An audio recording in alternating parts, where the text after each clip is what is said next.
we're going to talk about Bohr models and hydrogen spectra series. So first, let's talk about the Rutherford-Bohr model.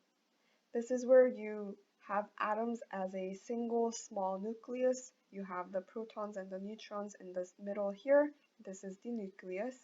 And you have electrons that are set in specific orbitals at different energy levels orbiting this nucleus. And this is the basis of the Bohr model.